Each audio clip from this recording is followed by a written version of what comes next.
성경 빌립보서 1장 같이 보시겠습니다. 빌립보서는 바울 서신 중에서 좀 특이해요. 일반적으로 바울 서신은 좀 여러 가지 교리들을 먼저 세워주고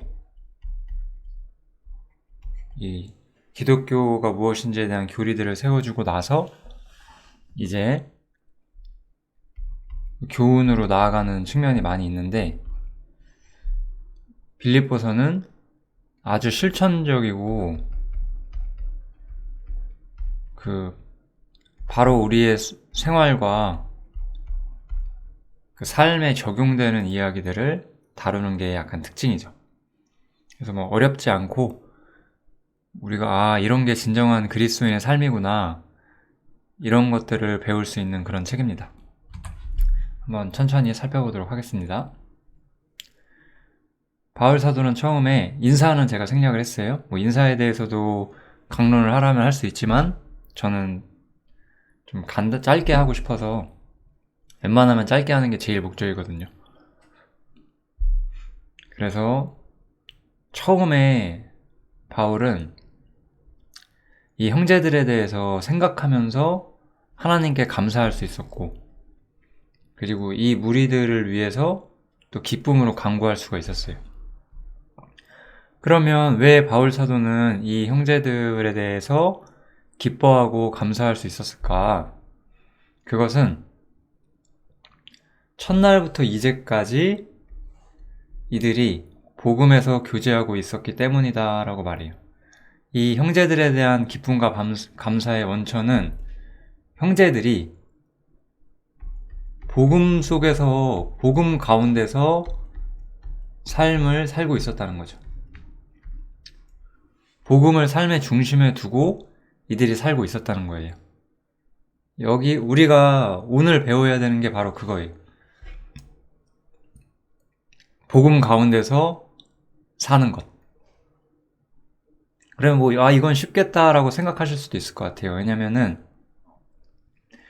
우리가 예를 들어 이렇게 그냥 어떤 일종의 기독교 단체 속에 우리가 들어가 있다면, 주일에 와서 예배하고 말씀 배우고 이렇게 또 일정한 계획된 날짜에 참석해서 무언가 하고 전도 집회나 부흥회 같은 거 하시면 그때 이렇게 또 참석하고 그때 자기 지인들 데려가고 이런 거를 이제 일종의 전도 활동이라고 생각할 수 있겠죠. 그런데 바울 사도가 복음 가운데 산다는 것은 단순히 그렇게 사람을 초대하고 이런 것뿐만 아니라 인생의 모든 것이 복음이라는 어떤 대의 밑에서 살고 있는 사람을 말을 하는 거예요. 그래서 어떻게 사는지 실제로 살펴보면 밑에를 먼저 볼게요. 이는 너희가 내 마음에 있으며 나의 매임과, 바울 사도가 감옥에 갇혀 있었죠? 복음을 변명함과 확정함에 있어서 너희가 다 나와 함께 은혜에 참여한 자가 됨이라 라고 이야기를 하고 있어요. 바울 사도의 어떤 사역과 고난에 이들이 어떤 동참했다라고 말하는 거죠. 바울에게 동참했다. 성경은 이렇게 말하고 있어요. 여기서 제가 주의해야 할 생각을 말씀드리고 싶은데, 요한일서에서도 이런 말이 있거든요. 저희가 우리에게서 나갔다. 거짓 교사들을 저희라고 하는데 저희가 우리에게서 나갔다라고 해요. 그러면서 이제 교회들이 이 구절을 아주 위험하게 사용을 해요. 우리 교회가 있어요. 우리 교회를 나가는 사람들이 저희인 거죠. 참 큰일 날 소리를 하고 있죠. 여기도 마찬가지예요. 이렇게 바울에게 동참하는 것처럼 우리 교회에 동참해라, 이렇게 또 생각을 할 수가 있는 거죠. 그런데 요한일서에서 우리는 누구죠?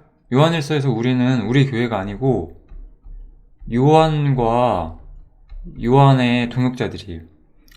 여기서도 바울에게 동참한다는 것은 바울과 그의 동역자들이에요. 이것은 우리 교회에, 내가 있는 교회에 누군가가 참여한다든지 내가 있는 교회에서 나가면 그들이 잘못된 거라든지 그런 이야기를 하는 게 아니에요. 아주 중요한 표대와 중심으로서 바울 사도 자신의 삶과 사역이 제시가 되어 있는 거고, 요한 또한 그런 사람으로 제시가 되는 거예요. 그러면 이들로부터 2000년 뒤에 교회에 살고 있는 우리들은 어떤 생각을 해야 될까요? 과연 우리의 교회가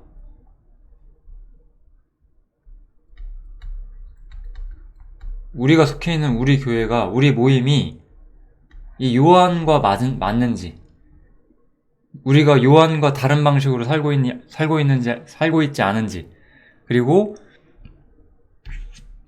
또 바울과 맞는지, 우리가 바울이 제시하는 삶에 우리가 참여하고 있는지, 그것을 봐야 되는 거예요. 빌립보서만 그런 게 아니고, 빌립보 교인들만 그런 게 아니고, 우리도 그래야만 한다는 거예요. 그러니까 우리가 빌립보 교회와 같은가를 살펴봐야 되는 거지, 이런 구절에서 저희가 우리 교회를 나갔기 때문에 쟤는 잘못이다, 이런 거는 아주 잘못된 표현이죠. 제가 교회 이상에 대해서는 교회가 실제로 어떤 식으로 모임이 진행되어야 하는지 그런 거에 대해서는 제가 에베소서 4장에서 좀 분명히 밝혀드렸다고 생각을 하고요. 여기서는 이제 내가 있는 교회가 중심이라고 생각하면 안 돼요. 저도 마찬가지고 제가 있는 교회가 중심이 아니에요.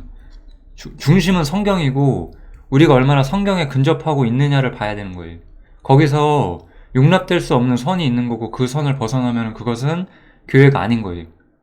예를 들어 거기에 거듭난 사람이 있어도 마찬가지예요. 성경은 거듭난 사람들의 모임이 교회라고 하지 않아요. 교회는 교회다운 사역이 있어야만 교회예요. 그래서 때로는 거듭나지 않은 사람이 교회에 섞여도 그런 사람들이 있다는 것을 성경은 계속해서 전제하고 있죠. 그리고 그들에게도 복음의 문을 열어야 한다고 말하고 있고, 만약에 교회가 올바른 사역 가운데 있다면, 반대로 올바른 사역의 자리를 떠난다면 거듭난 사람들이 있다고 해도 그건 교회가 아닌 거예요.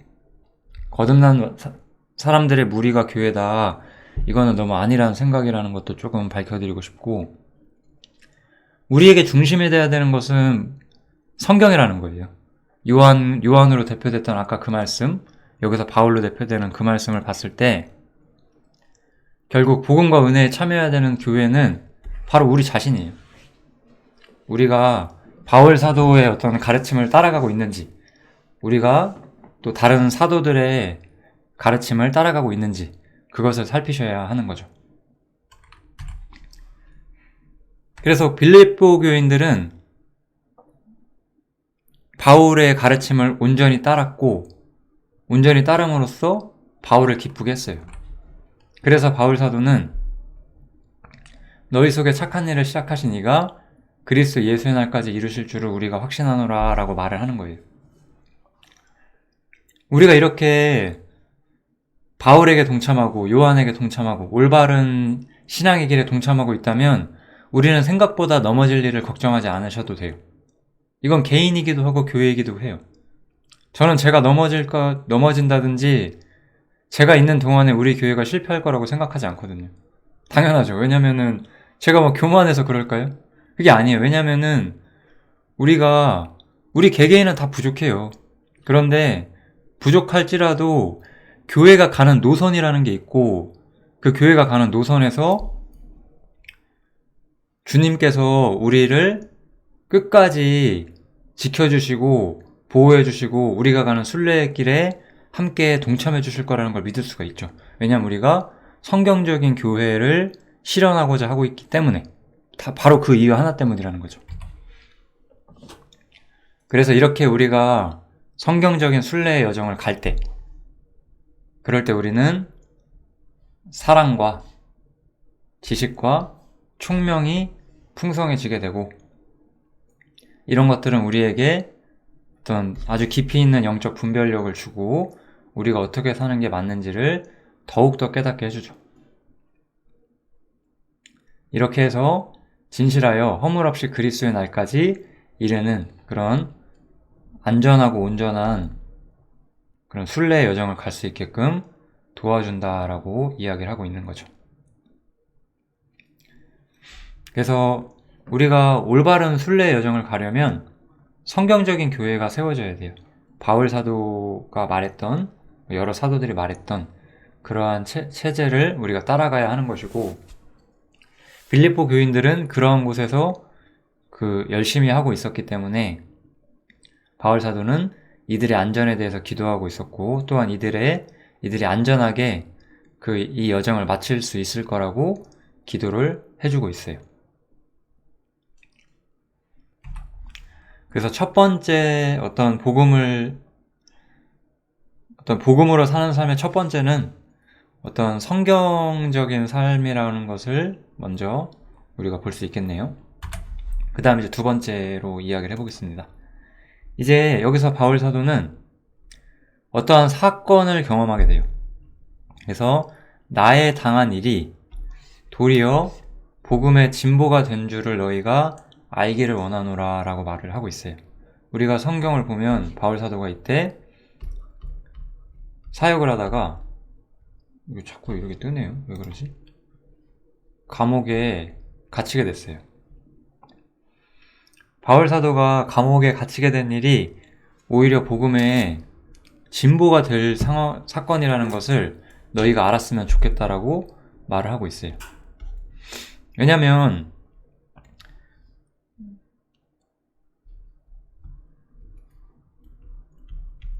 바울은 이 시대 교회에, 이 빌립보 지역, 이 지역 교회에 어떤 정신적 지주 같은 사람이었죠. 그리고 그 어떤 복음 사역에 어떤 최전방에 있었던 가장 앞에서 모든 일을 이끌던 이런 사람이었어요. 근데 이런 사람이 이랬던 교회의 어떤 기둥이 되었고 사역에서 일선에 섰던 이 사람이 어떻게 되게 되냐면 감옥에 갇히게 되죠. 감옥에 갇힌다는 거는 더 이상 어떤 뭐라고 할까요? 어떤 물리적으로 형제들과 가까이에서 교회를 떠받쳐 줄 수 없고, 그 다음에 직접 이방인들과 거짓 그리스도인들이나 여러 사람들에게 복음을 변론하고 복음을 선포할 수 있는 기회를 뺏기게 되었다는 거죠. 이게 포인트예요. 이게 바울 사도 같은 사람들한테는 이게 얼마나 슬픈 일이겠어요, 사실은. 주님의 사역을 맡고 교회의 기둥이 되고 사역의 일선에 서 있는 사람이 그 모든 것을 할 수 있는 자격을 뺏기는 거죠. 물론 죄를 지어서 뺏긴 건 아니죠. 하나님께서 막으신 거죠. 그러니까 사람들은 바울 사도가 이렇게 사역의 자격을 뺏기게 되는 이 상황을 보고 비난하는 사람들이 있었어요. 물론 여기서 하나님의 섭리를 본 사람들도 있었고.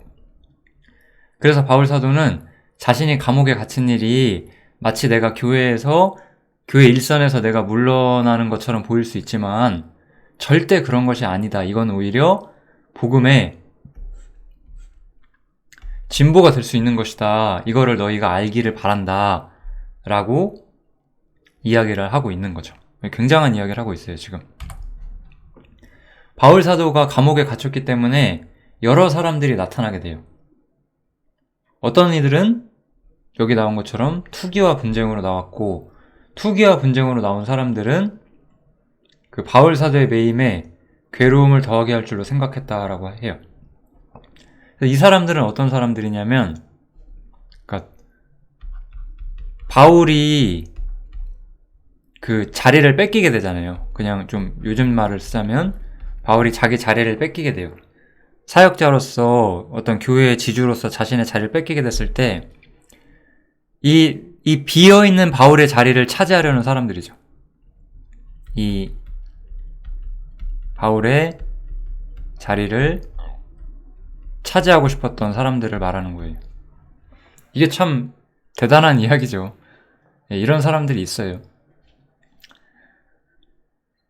한번 마음에 생각을 해보세요. 이런 경우를. 물론 이게 바울만큼 압도적인 자리를 차지하려고 하는 그런 게 아니겠지만 우리의 종교 안에서, 이 신앙 안에서 우리 마음속에 어떤 게 있냐면, 이 땅에서 어떤 교회라고 하는 시스템이나 어떤 그런 공동체 안에서 내 이름을 높이려고 하고 내 자아를 높이려고 하고 그런 어떤 우리 안에 있는 교만이 날뛰고자 하는 경향성들이 나온단 말이에요. 그런 게 어떻게 나오게 되냐면 내가 무언가 자리를 차지하고자 할 때. 참 이거 진짜 옛날 얘기인데 제가 그 영목상의 기독교계를 나올 때쯤에 마지막 즈음에 제가 이제 교회에 뭔가 문제점들이 많이 보여서 약간 교회 말을 잘 안 듣고 있던 시절이었는데 그랬더니 제가 거기 있는 다른 형제들에게 셈이 나서 그 투기와 분쟁 때문에 제가 그렇다라고 말하던 사람들이 있었어요. 진짜 뭐 근데 어째요?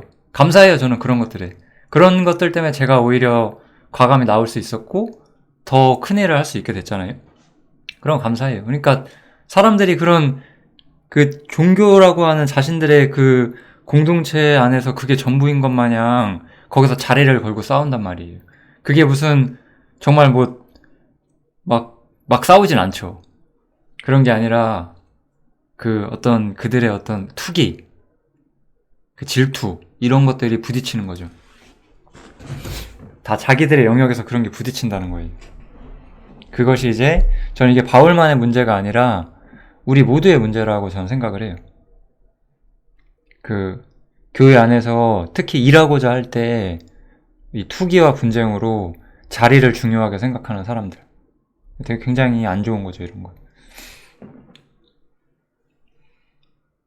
그래서 이 사람들은 바울을 비난할 수밖에 없었어요. 왜냐하면 바울이 뭔가 지혜가 부족했다든지 뭐가 부족했기 때문에 그 사람이 감옥에 간 것이 아니냐라고 말하면서 바울의 자리를 차지하고 바울보다 자신들이 복음을 더 잘 전할 수 있고 더 교회를 잘 세울 수 있다라고 주장하는 사람들이었겠죠. 여기서 어떤 이 사람들이 저는 뭐 복음을 반대하는 이방인들로 보이지 않거든요. 이 문맥을 보면은. 어쨌든 이들은 말씀을 전하는 사람들이었어요. 그것은 우리가 기억하시면 좋겠네요. 그렇지만 이런 사람이 있는 반면 항상 또 올바른 사람들이 교회 안에 항상 있잖아요. 그래서 어떤 이들은 착한 뜻으로 그리스도를 전파하고 있었어요. 이들은 바울 사도가 복음을 변호하기 위해서 세우심 받은 것을 잘 알고 있었고 바울 사도가 감옥에 갇힌 것도 이유가 있을 거라고 믿을 수 있었던 사람들이었어요. 주님을 신뢰하는 사람들. 이들은 사랑으로 여전히 복음을 전하고 있었죠. 바울 사도를 믿었어요. 감옥에 갇혀 있었고 그 사람이 사역의 일선에서 물러났을지라도 바울 사도에 대한 신뢰는 변함이 없었어요.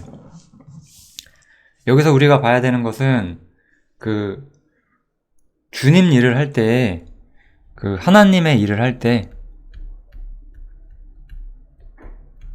여기서 얼마나 우리의 자기의와 그 자기 자리를 추구하는 것과 이런 게 얼마나 자아를 추구하는 거라고 볼 수 있겠죠. 이런 일들이 얼마나 우리를 실제적인 복음 사역에서 멀어지게 할 수 있는지를 생각을 해봐야 되는 거예요. 요한복음 3장에 이런 구절이 있어요. 세례 요한이 예수님이 자기 앞에 오셨을 때 그는 흥하여야 하겠고 나는 쇠하여야 하리라 라고 말을 해요. 예수님은 이제 완전한 구속과 교회를 펼치실 진정한 하나님의 아들이셨고 새로운 시대를 열어주실 분이었어요. 세례 요한은 이 이스라엘 역사의 그 종착지에 있는 사람이죠. 그러니까 이 세례 요한은 자신은 이제 쓰러져 가야 하는 사람이라고 말을 해요. 자신의 자리는 커져서는 안 된다고. 그리고 예수님의 자리가 커져야 한다고 말하는 거예요. 우리가 주님의 일꾼이라면은 내가 어떠한 사역을 하고 내가 어떤 일을 하느냐에 관심 갖는 사람들이 돼서는 안 돼요. 그런 것들은 우리들의 자기 추구 때문에 나오는 거예요.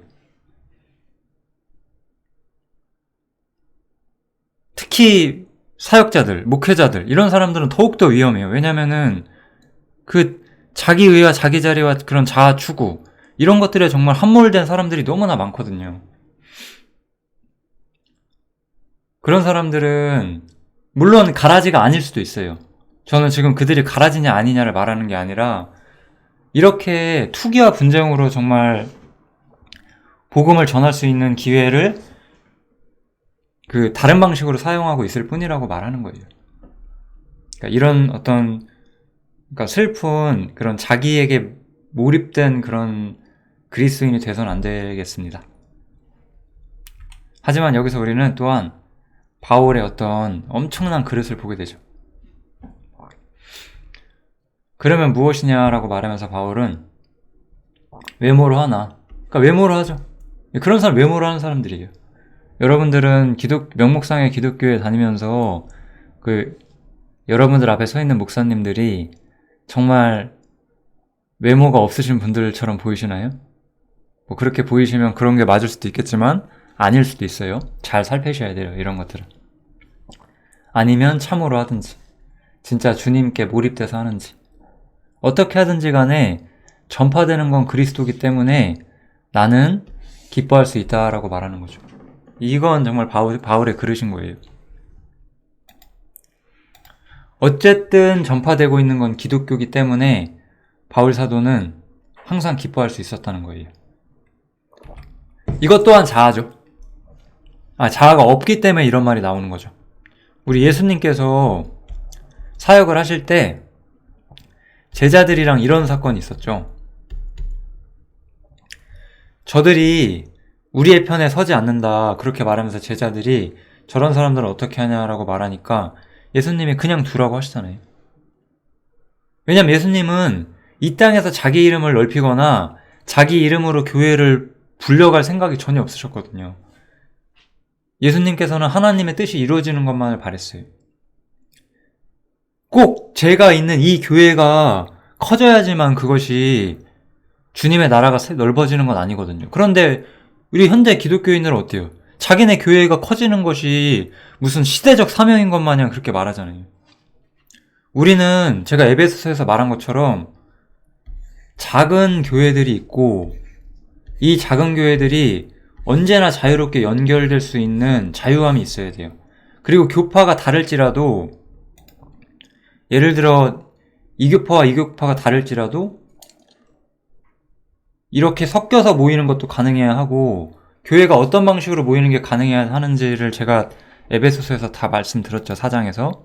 그건 궁금하시면 다시 한번 4장 참고하시고 아무튼 바울 사도는 자신의 이름이 세워지거나 자신이 교회의 중심으로서 앞으로 서는 거에 관심이 없었어요. 다만 복음만이 앞으로 나아가는 거를 끝까지 바랬다는 거죠. 근데 저는 이 말씀이 언제부터 제가 좀 이해가 됐어요. 그러니까 물론 제가 나왔던 교회 있죠. 거기도 나름대로 죄사함이 전해지고 복음이 전해졌어요. 근데 제가 거기 있을 수는 없었어요. 왜냐면은 저는 성경적인 교회를 세우는 것이 하나님의 뜻이라고 생각했고 지금도 변함이 없기 때문에. 그런데 어쨌든 전파되는 것이 있어요. 그런 것들에 대해서 저도 뭐 당연히 인정을 하는 거죠. 예를 들어서 거기는 절대 안 된다. 뭐 다 가짜다. 뭐 이렇게까지 제가 말할 수는 없는 거죠. 물론 그렇다고 제가 돌아갈 수는 없고 왜냐면 교회를 세우는 문제랑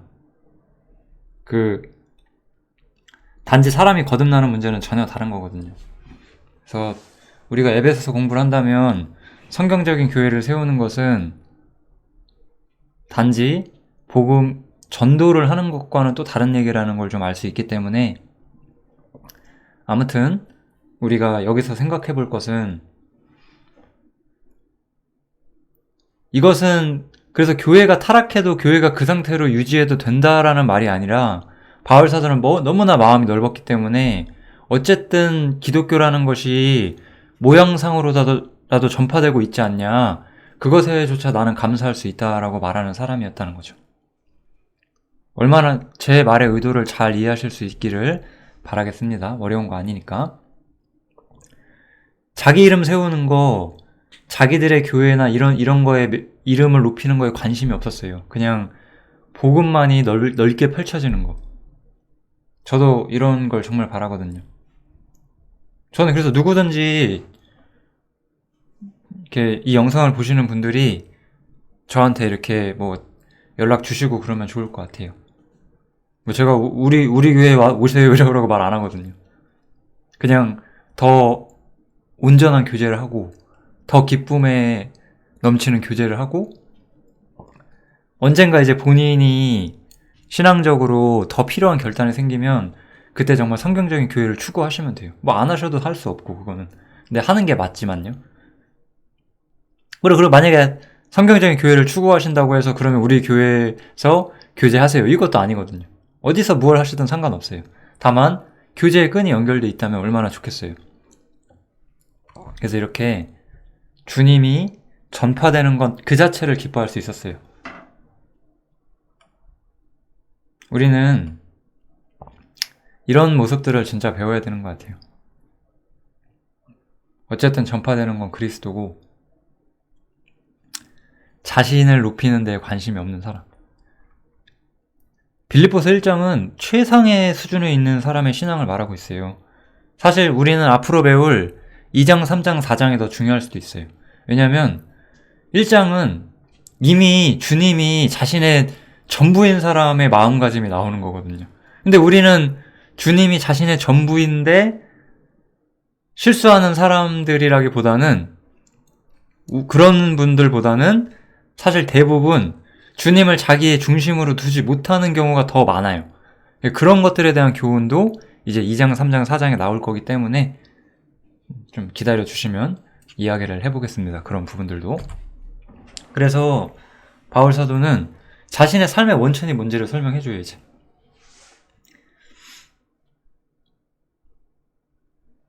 이것이 너희 관구와 예수 그리스도의 성령의 도우심으로 내 구원에 이르게 할 줄 아는 고로 이렇게 이야기를 하고 있죠. 네, 바울 사도로 이것이라면 여기서 우리 바울 사도가 오늘 자꾸 이게 뜨네요. 뭐가 좀 이상한데 지금 컴퓨터가. 바울 사도가 감옥에 갇혀 있어요. 그래서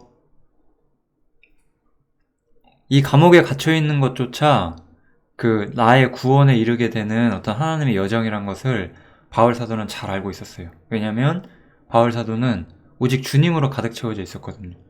자신이 무엇을 하는지에 관심이 없었어요. 정말 우리 마음에 손을 얹고 생각해보세요. 내가 교회에서 뭘 하는 거에서 되게 자부심 느끼는 사람들이 많아요. 그 중에는 사실 태반하는 가라지들이 자신의 육신을 자랑하는 경우가 훨씬 많지만 정말 거듭나신 분들도 그런 것들에 자부심 느끼시면서 하시는 경우가 많죠. 왜냐하면 이 자아를 통제하는 것들에 대한 교훈이 거의 없고 지금 성경을 제대로 못 배우는 시대에 우리가 살고 있기 때문에 그럴 수가 있어요.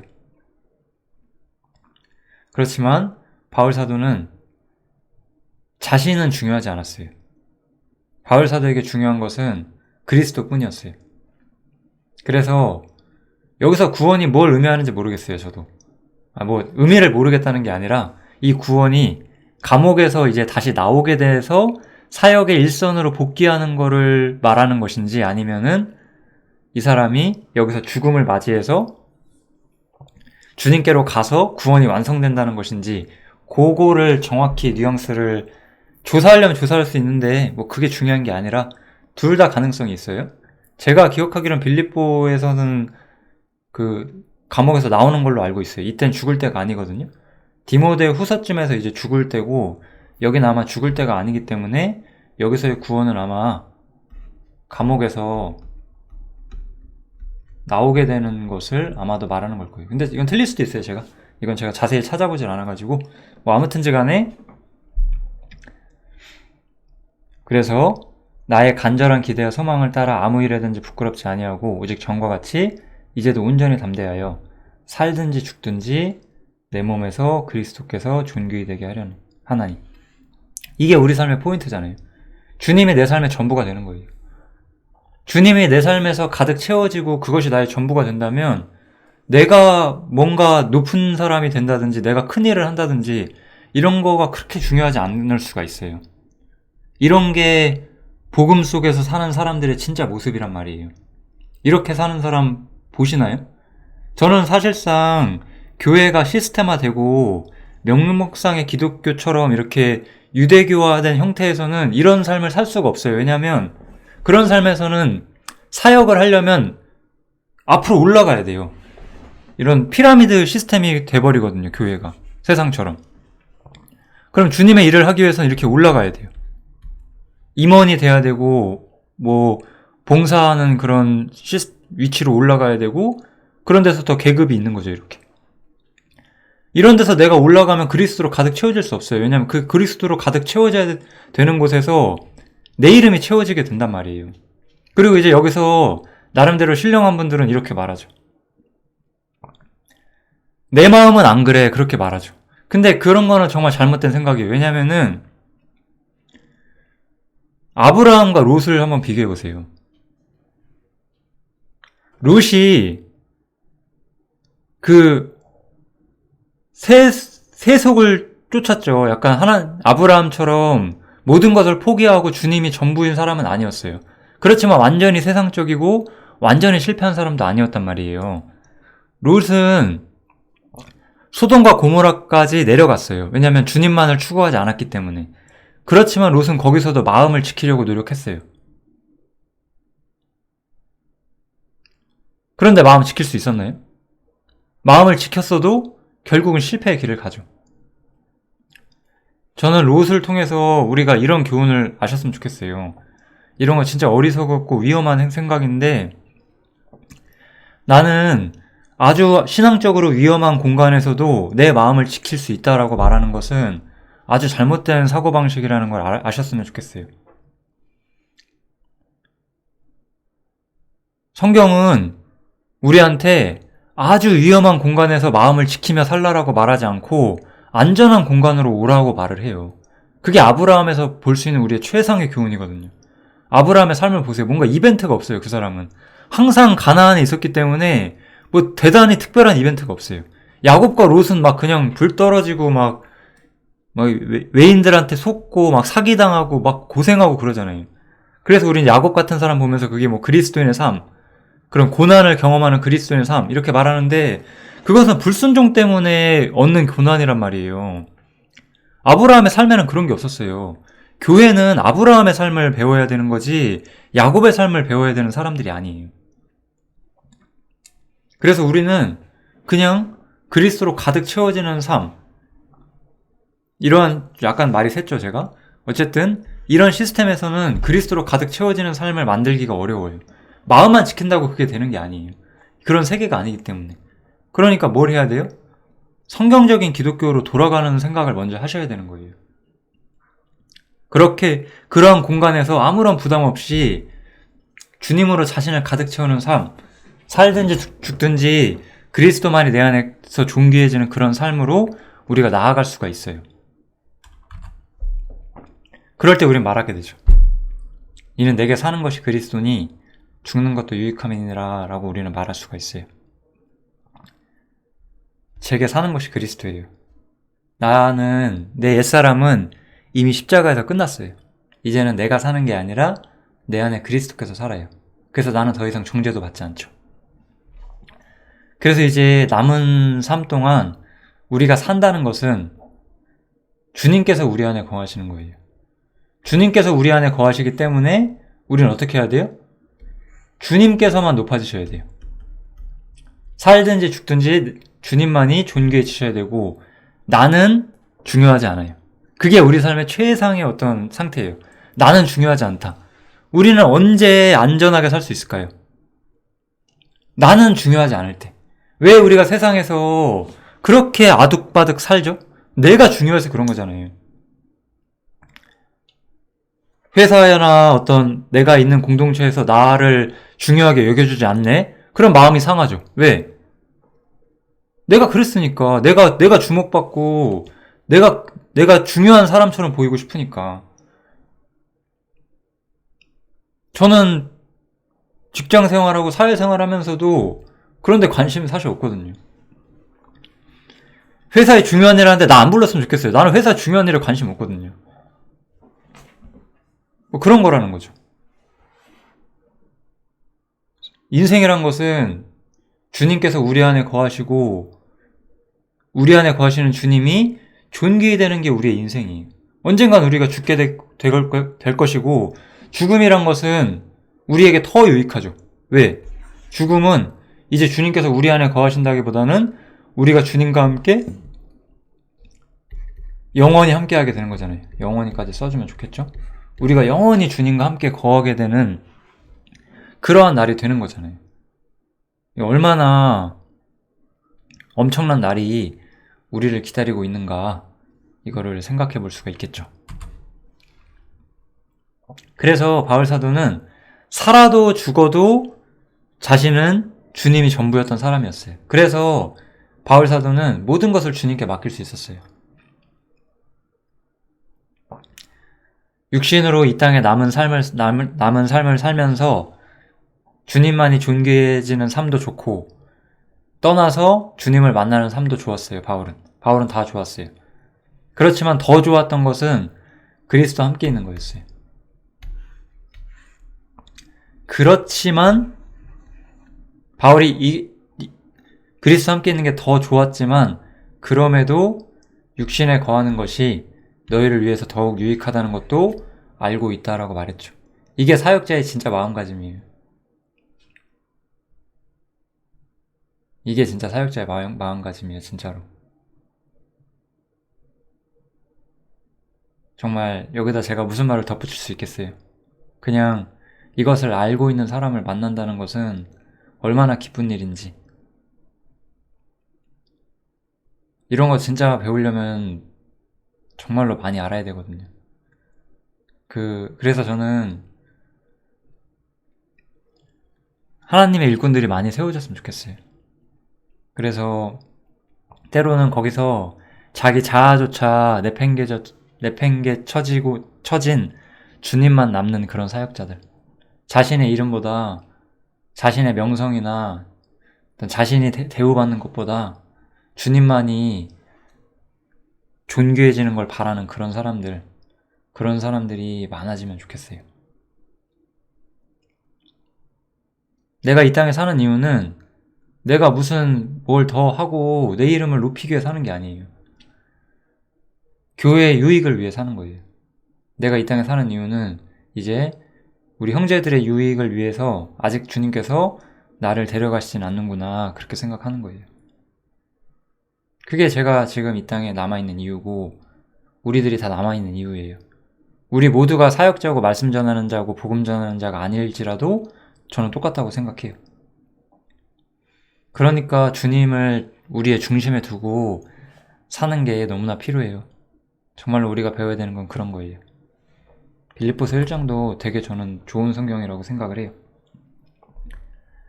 그래서 바울사도는 이렇게 너희도 복음에 합당한 삶을 살아라 라고 말하죠. 우리 이런 거 그냥 복음에 합당하게 생활하라 그러면서 이제 자기가 다니는 교회의 규칙들을 제시하잖아요.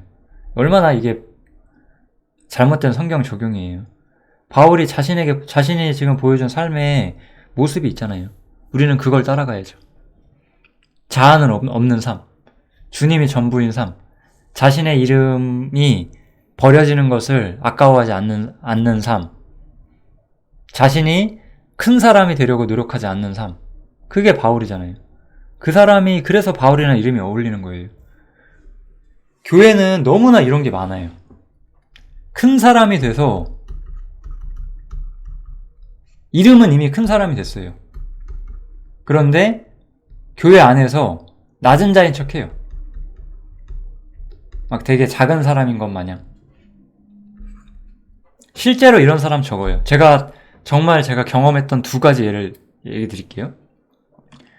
제가 교회 다닐 때, 명목상의 기독교에 있을 때, 그땐 제가 젊었던 시절이라, 지금도 나이가 젊긴 하지만, 그때는 더 어려서 저 청년이었어요.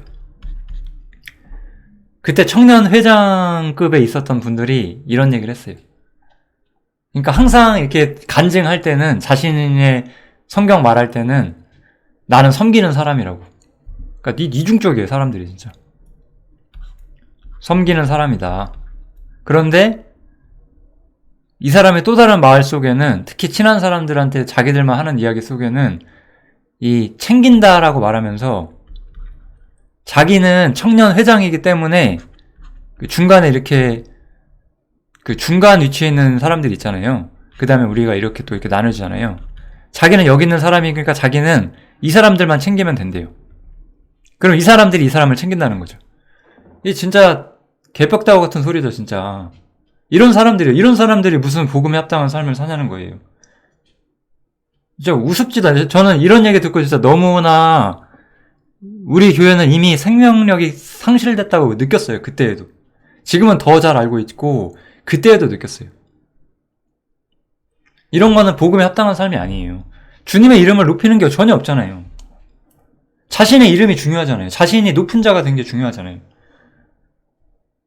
이 사람은 항상 더 높은 자리에 올라가고자 하는 마음이 제 눈에도 보였어요. 전 두려웠어요. 그래서 내가 그런 사람이 될까봐. 그게 제가 청년 때 가장 치리받았던 부분이라고 전 생각해요. 해방을 알고 나서 이렇게 혼자서 정말 하나님의 교회는 무엇인지 이상을 배워가는 그 시절에 엄청나게 치리를 받으면서 아, 저렇게 안 되는 삶이 있구나. 그리고 저런 시스템 속에서는 안 되는구나. 이런 모든 걸 배우게 됐죠. 또 한 사람은 이제 목사였는데 이 사람은 이제 저랑 좀 꽤 가까운 지인 형제한테 이런 말을 해요. 우리가 성경 공부를 되게 열심히 하는 사람들이었는데 성경 공부하지 말라고. 물론 이제 말씀 전하실 때는 성경을 가장 가까이 하셔라 이렇게 얘기하죠. 그런데 성경 공부하지 말래요. 성경은 우리가 알려줄 테니 취업 준비 잘 하라고. 이 정신 나간 사람이죠. 이런 사람이 목사하고 있어요. 지금도. 물론 이 사람, 저는 저 사람 목사라고 생각 안 해요. 이제 에베소 4장 들었으면 이런 사람이 목사도 교사도 아니라는 거 아실 거예요. 아마도. 은사가 없어요. 이런 사람들은. 은사가 있는 사람이 이런 말을 진짜 짓거릴 수가 없는 거예요. 이게 말이 안 되는 거거든요. 저 사람이 정말 거듭났는지 아닌지도 저는 모르겠지만 거듭났다고 해도 끌어내려줘야 되는 사람인데 이 세상 시스템에서는 그게 안 되거든요. 그때 그분이 제가 그때 교회학교 선생님 역할도 했었는데 교회학교 교사들을 모아놓고 이런 얘기도 했어요. 신앙서적 같은 거나 성경 연구를 위해서 신앙서적 같은 거를 직접 보지 말라고. 우리가 보고 해설해서 여기 선생님들한테 알려줄 테니까 그런 건 자기들이 하는 거 아니다. 어때? 이 사람 특권의식에 완전 젖어 살죠? 이게 진짜 웃기는 사람들이에요. 아이고 참. 근데 저는 제가 10년도 넘은 일인데도 제가 그때 교리적으로 지금처럼 많이 정리는 안 돼 있었지만 그 감각은 정말 살아 있었거든요. 그때부터. 그래서 아유 참 자신의 주제를 모르시는구나 그런 생각을 속으로는 했었어요. 그때에도. 그런데 이제 그때는 저도 많은 걸 알지 못했고 교회적으로 잘못됐고 이런 거를 정확히는 몰랐던 시절이라서 답답했지만 그냥 있었죠. 근데 지금은 제가 에베소서나 지금 빌립보서 같은 걸 통해서 성경적인 교회나 흐름 이런 거 제가 충분히 많이 설명해 드릴 수 있어서 이런 거는 그러니까 복음에 합당한 삶이 아니에요. 진짜 낮은 자가 되는 게 중요한 거예요. 진짜 낮은 자. 주님처럼. 바울 사도처럼. 주님도 물론 그랬고요. 자신의 이름과 명예 이런 것들을 크게 생각하지 않는 삶. 세상에서나 교회에서나 우리는 그래야만 해요.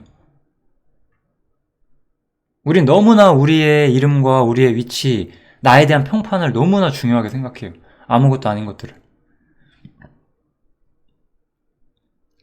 그렇게 우리가 모든 것들을 버릴 때 우리는 복음에 합당한 삶을 진짜 살 수 있어요.